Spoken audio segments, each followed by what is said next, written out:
दोस्तों, आज 1168वें दिन खिरियाबाग की धरती पर जहाँ तिरंगा लहरा रहा है और वहाँ पर आज 1168वें दिन खिरियाबाग जो एक किसान आंदोलन है पूर्वी उत्तर प्रदेश का, जहाँ पर एयरपोर्ट विस्तारीकरण के नाम पर 1168 दिन पहले 12-13 अक्टूबर को यह आंदोलन शुरू हुआ था पुलिस उत्पीड़न के खिलाफ में।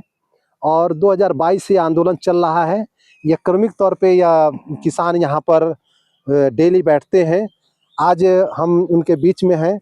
हम जानना चाहेंगे कि यह किसान आंदोलन का क्या भविष्य है। खिरियाबाग आंदोलन का अब तक कितने पड़ाव आए आपके सामने और इसके बारे में क्या सोच रहे हैं, आगे का क्या भविष्य है।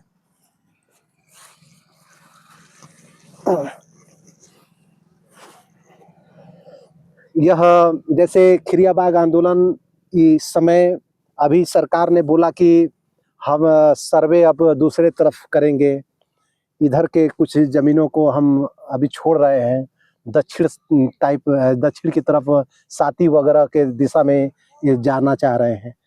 तो इस मामले को कैसे देखते हैं अध्यक्ष जी? ये रामनयन यादव इस आंदोलन के अध्यक्ष हैं। खिरियाबाग में ज़मीन मकान बचाओ जो संयुक्त मोर्चा है और क्रांतिकारी किसान यूनियन के भी प्रदेश अध्यक्ष हैं। ये किसी परिचय के मोहताज नहीं है, तो हम इनसे जानना चाहेंगे। देखिए, यह जो साजिश चल रही है जमीन लूट की, ये देश की सारी जमीनों पर पूंजीपतियों का हक हो, उनका अधिकार हो, और किसानों और मजदूरों के बीच में जो जमीनें हैं, ये जमीनें फिर से ये ले जा करके वो पुराने जमाने के तरफ ले जा रहे हैं जब जमींदार हुआ करते थे। हम सिर्फ हमारे पूर्वज लोग सिर्फ जमीनों को जोतने के और बोने के यानी खेती करने के अधिकारी थे, लेकिन उसका मालिकाना हक जो होता था वो जमींदारों के पास होता था, इनका नहीं होता था। आज वही कहानी भारत की सरकार कर रही है कि पूरे देश की जमीन को किसी न किसी बहाने से लिया जाए और दिखाया ये जाता है कि इससे किसानों का, जनता का बहुत फायदा है।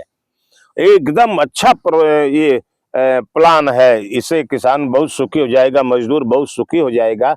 ये अच्छा नारा लगा करके, लुभावना नारा लगा करके लोगों को बरगलाने का काम करते हैं। हमारा ये जहां आप बैठे हुए हैं, यहीं पर ये पीछे वाला गांव है। 12-13 अक्टूबर की रात में जिस तरीके से प्रशासन द्वारा हमला कराया गया, इस तरह से तो चंबल के लुटेरों को भी पकड़ने के लिए नहीं होता है।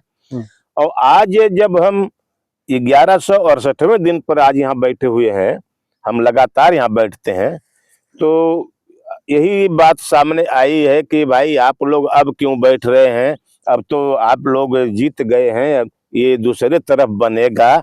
तो फिर तो वही कहानी हो गई कि भाई तुम चुप लोग सब लोग रहो, मैं सिर्फ किसका घर लूटूंगा, किसी का नहीं। आप लोग जब उसका घर एक मांग भी थी कि कम से कम अगर जो प्रस्ताव है उसके निरस्तीकरण का लिखित दस्तावेज दीजिए, क्या मिला कि नहीं यहाँ के लोगों को? ऐसा अभी सरकार की तरफ से कुछ नहीं मिला है। और सरकार की तरफ हम कौन सा विश्वास भरी बात की बात करें।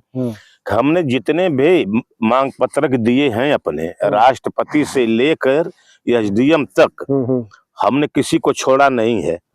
हमने ना ही जनप्रतिनिधियों को छोड़ा है, तो हमने किसी को जो नहीं छोड़ा है। तो हम हर प्रस्ताव में जो हमारे मांग पत्रक गए हैं उसमें हमारी ये मांगे हैं। और दूसरी बात मैं आपको ये बता दूं कि हम लोगों का सिर्फ ये नारा नहीं है कि हमको न उजाड़ा जाए। हमारा ये नारा है कि एयरपोर्ट का विस्तारीकरण होबे न करे। आज जो इधर से उधर के, अभी एक बात बता रहा था मैं कि डाकू बारी बारी से सबको कहता है कि तुम्हारा घर नहीं लूटूंगा, तुम चुप रहना, और लूटता सबको है। इसी तरह से आज के कह रहे हैं कि मैंने आपको अब बचा दिया नहीं, अब उधर हम करेंगे। है तो हमारा भाई उधर, वो भी उपजाऊ जमीन है, अगर किसानों का ही तो वहां पर खेत बाड़ी है। तो जब किसानों की जमीन को वहां पर लेंगे आप, तो ये क्या गारंटी है कि दोबारा उठेंगे तो तीसरी तरफ न जाएंगे। तो इस तरह से तो पूरे किसानों की जमीन को हथियाने की एक साजिश है। जैसे हाईवे है, हाईवे के किनारे किनारे के पहले कह रहे हैं कि हम लेंगे, और वहाँ बड़े बड़े होटल वगैरह पूंजीपतियों का खुलेगा, अय्याशी का अड्डा बनेगा। वहाँ किसी की बहू बेटियां सुरक्षित नहीं रहेंगी, किसी का जीवन सुरक्षित नहीं रहेगा। इसलिए हम किसानों और मजदूरों से सिर्फ एक अपील ये करते हैं कि जीना है तो मरना सीखो, कदम कदम पर लड़ना सीखो। अगर जीना है तो पहले मरने के लिए तैयार हो जाओ। अपने मर जाओगे तो तुम्हारे बच्चों का भविष्य तो उज्जवल रहेगा, और तुम अगर बैठ जाते हो तो तुम्हारे पूर्वज जो करके आए हैं, जो हम आज तस्वीर टांगकर उनकी पूजा करते हैं, उस तरह से हमारी पूजा नहीं हो पाएगी। हमारे बच्चे हमारे ऊपर थूकेंगे और माला पहनाने के बजाय वो जूते का वार करेंगे। इस तरह से कि जब हमारे पूर्वज वो थे जिन्होंने विदेशी हुक्मरानों से अपनी देश को बचाया, अपनी जमीन को बचाया, अपने अधिकार को पैदा किया, तो आज तुम ऐसे थे कि तुम्हारे समय में आया, तुम बचा नहीं पाए उसको, बढ़ाने की बात छोड़ तुमने उसको बचा भी नहीं पाया। तो ये सारी बातें हैं कि ये जमीन जो हमारी जा रही है, और हम ये भी कह दें कि हम जब तक हमको कोई सरकारी प्रतिनिधि मान्यता प्राप्त आके वार्ता करके ये न बताएगा कि अब आप लोगों के यहाँ एयरपोर्ट का विस्तारीकरण नहीं होगा, आप लोगों की जमीनें नहीं ली जाएंगी, तब तक ये धरना हमारा अनवरत चलता रहेगा।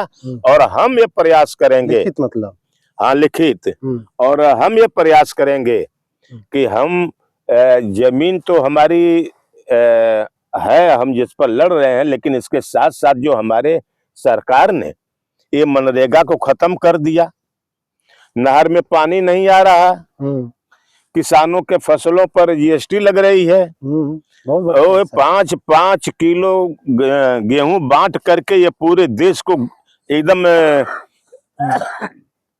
आत्मनिर्भर होने के बजाय ये परजीवी लोग हो रहे हैं कि ये 5 किलो राशन पर बिक जा रहे हैं और अपना भविष्य उनके दाव पर लगा रहे हैं। वो अपन भीख के पात्र बना दिए और आलसी लोग हो जाएंगे। पहली बात तो ये कि सिखा रहे हैं कि भीख कैसे ली जाती है, भीख कैसे लेना चाहिए। इस तरह से तुम दांत चियारो और सिफारिश करो, उसके जगह पे काम दे देते, ये गेहूं दे देते हैं, तो लोग ये सोचते हैं कि ये भीख लेने की आदत जब रहेगी तो इन लोगों को हम इसी में बहला कर रखेंगे, तो ये लोग लड़ाई के मैदान में नहीं आएंगे। और मैं समझता हूं कि सरकार ये भूल कर रही है। जनता को पहचान लेना इतना आसान नहीं है। जनता, पूरे विश्व की इतिहास उठा करके देखिए, जनता उठती है जब, तो बड़े बड़े तानाशाह मिट गए। तो हमारे भारत के जो तानाशाह मौजूद हैं, इनको मिटने में वक्त नहीं लगेगा, बस एक बार जनता को उठ जाने की देरी है। और हम ये प्रयास कर रहे हैं, गांव में जाकर के जनता को बता रहे हैं कि तुम्हारे अधिकारों पर डांका सरकार कैसे डाल रही है और तुम्हारा अधिकार कैसे मिटा रही है।